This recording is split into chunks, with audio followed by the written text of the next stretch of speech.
ये कहानी है 1938 की।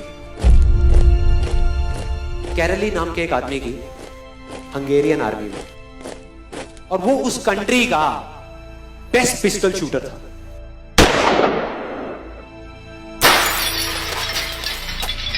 जितनी भी नेशनल चैंपियनशिप्स हुई थी उस कंट्री में, उसको वो जीत चुका था।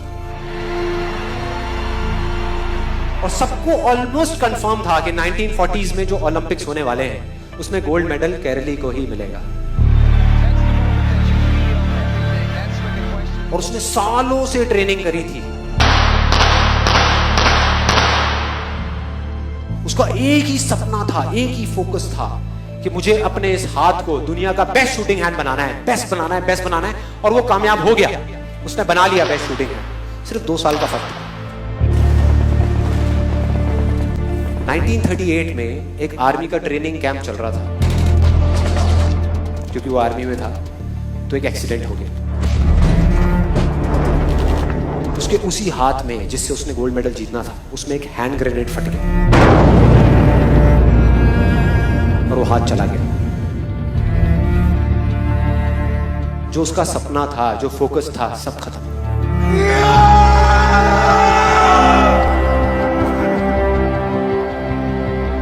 उसके पास 2 रास्ते थे। एक तो ये कि वो बाकी की पूरी जिंदगी रोता रहे और कहीं जा करके छुप जाए, या अपना जो गोल था जिस पे उसने फोकस किया हुआ था उसको पकड़ करके रखे। तो उसने फोकस किया उस पे नहीं जो चला गया था, जो उसके पास नहीं था। उसने फोकस किया उस पे जो उसके पास था।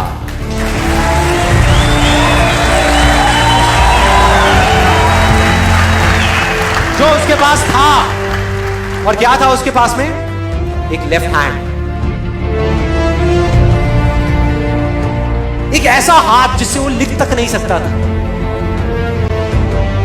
1 महीने तक उसका हॉस्पिटल में इलाज चला इस हाथ के लिए, और सही 1 महीने बाद अपनी ट्रेनिंग शुरू कर दी इस हाथ के।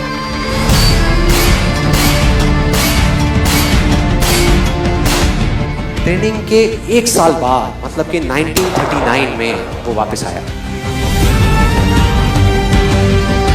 नेशनल चैंपियनशिप्स हो रही थी वहीं पे हंगरी में, और बाकी भी बहुत सारे पिस्टल शूटर्स थे वहां पे। उन्होंने जा करके उसको कांग्रेचुलेट किया। कहा कि यार देखो, ये होता है जज्बा, ये होती है स्पोर्ट्समैन स्पिरिट, कि इतना सब कुछ होने के बाद भी तुम यहां पर आए हो हमको देखने के लिए और हमारा हौसला बढ़ाने के लिए। किसी को नहीं पता था कि वो 1 साल से अपनी ट्रेनिंग कर रहा था लेफ्ट हैंड की। और उसने जवाब दिया, मैं यहां पर तुम्हारा हौसला बढ़ाने नहीं आया, तुम्हारे साथ कॉम्पीट करने आया हूं, तुमसे लड़ने आया हूं, तैयार हो जाओ। और कंपटीशन हुआ। बाकी सब वहां पर जितने भी लोग थे वो कॉम्पीट कर रहे थे अपने बेस्ट हैंड से। ये कॉम्पीट कर रहा था अपने ओनली हैंड से। ओनली हैंड से। कौन जीता? The man with the only hand, केरली जीत गया। लेकिन वो यहां नहीं रुका।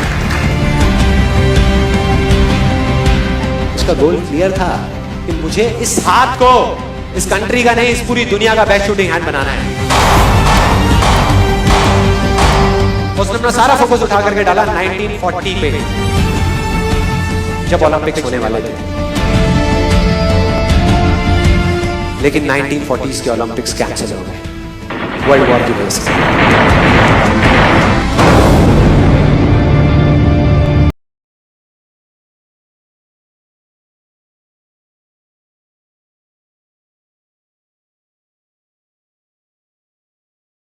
1944 में जो ओलंपिक्स होने वाले थे वो भी कैंसिल हो गए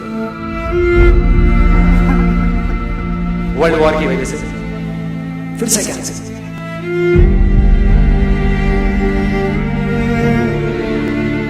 उसने अपना सारा फोकस उठा करके डाल दिया 1948 के ओलंपिक्स में। 1938 में उसकी एज थी 28 साल। 1948 में उसकी एज हो चुकी थी 38 इयर्स। और जो यंगर जो प्लेयर्स आते हैं निकल करके, उनसे कॉम्पीट करना मुश्किल होता चला जाता है।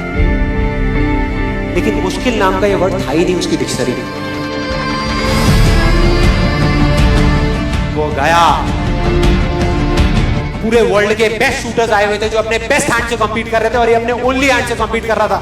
और कौन जीता? The man with the only hand.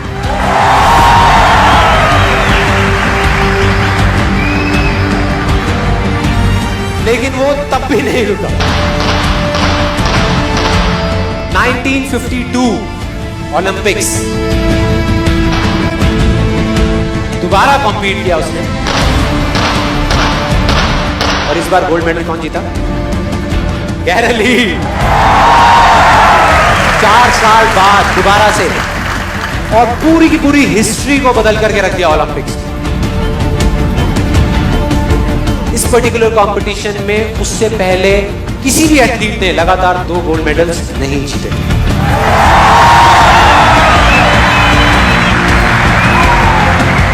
अब किसी भी लूजर के पास चले जाओ, उसके पास लिस्ट होगी बहानों की कि मैं इस वजह से फेल हुआ अपनी लाइफ में, इस वजह से मैं कुछ नहीं कर पाया। बहुत लंबी लिस्ट है।